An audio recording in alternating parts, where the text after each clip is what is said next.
ham ko'rinishdagi musobaqa.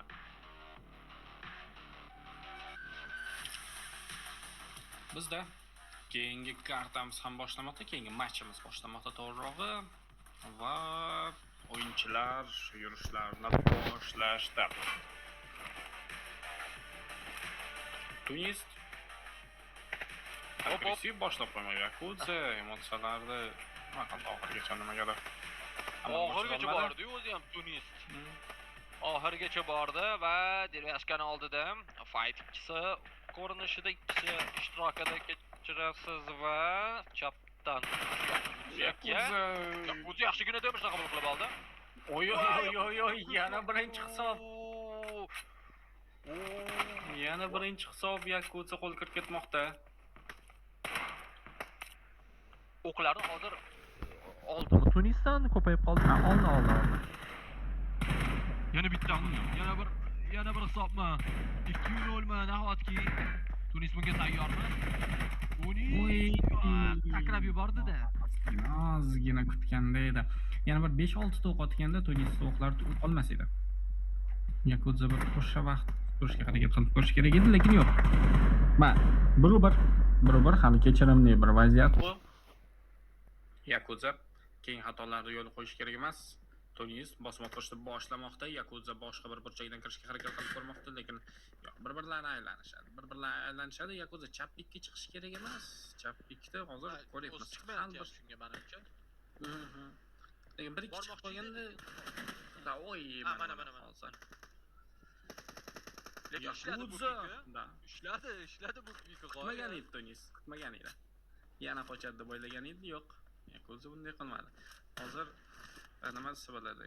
Xitrligi bilan hisoblar olmoqda-da Yakudze.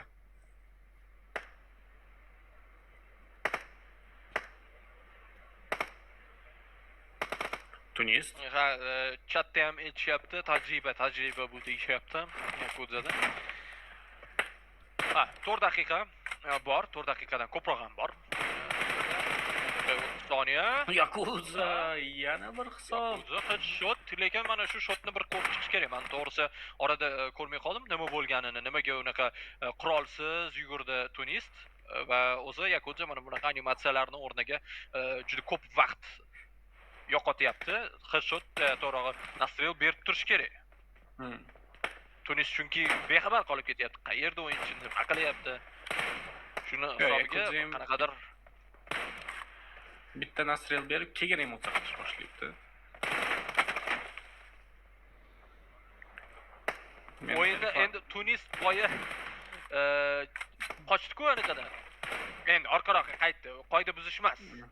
Yana bir bora takrorlab o'taman. Muxlislar, shu kuzatib boruvchilar mubolag'aga borib qolishmasin. Bu qoida buzish emas edi Tunisdan. Duty-Free-ga qarshi o'yinda. Lekin xuddi o'sha holatni hozir Yakudze qilyapti. Qoida buzmasdan turib, masofani uzoqlashtirib o'ynayapti va mana bunaqa damage'lar berib olib, keyin kutib olyapti. Yakudze yaxshi qabul qilib oldi.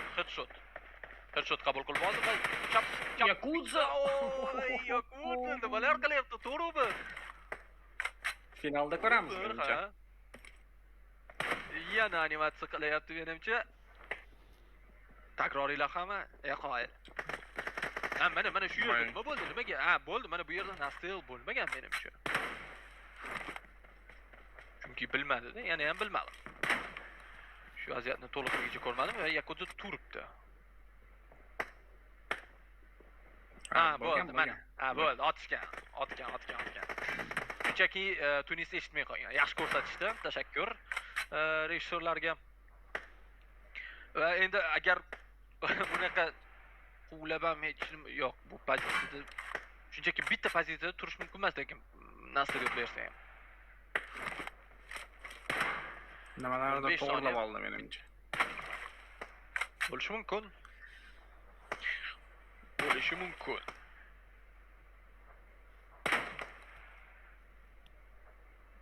Tunis nimaga hozir Tunis o'zi shu yerda, ammo mini kartada ham ko'rinish bermayapti nimagadir? U bazasida umuman. Tunis tiltda bo'lishi mumkin.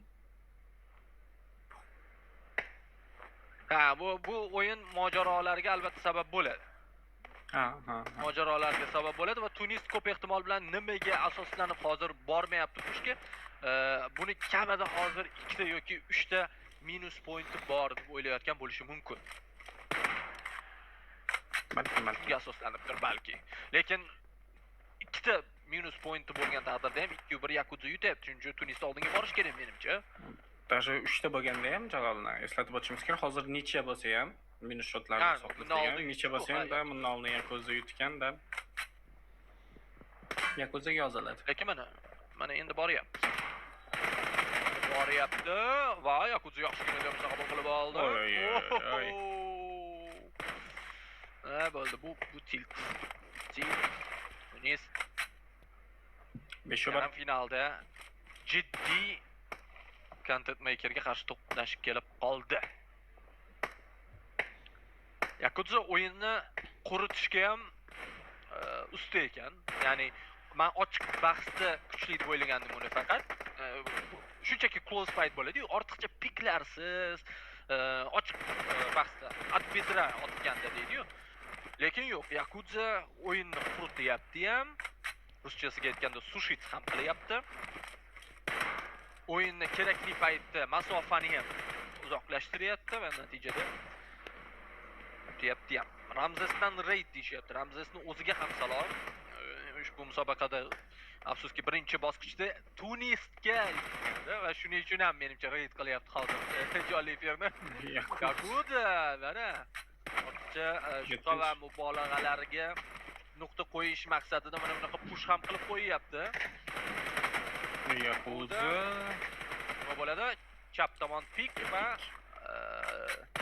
Tunisga. don't forget, ya'ni esdan chiqazma. Nikli Tunis sakrashlari movementi Tunisda baribir yaxshiroq va bo'ldi. Soniyalar tugadi, vaqt tugadi. 7-2 Yakudza ushbu uchrashuvda g'olib chiqyapti va uni finalda Vavanga qarshi ko'ramiz. Vavan bilmadim.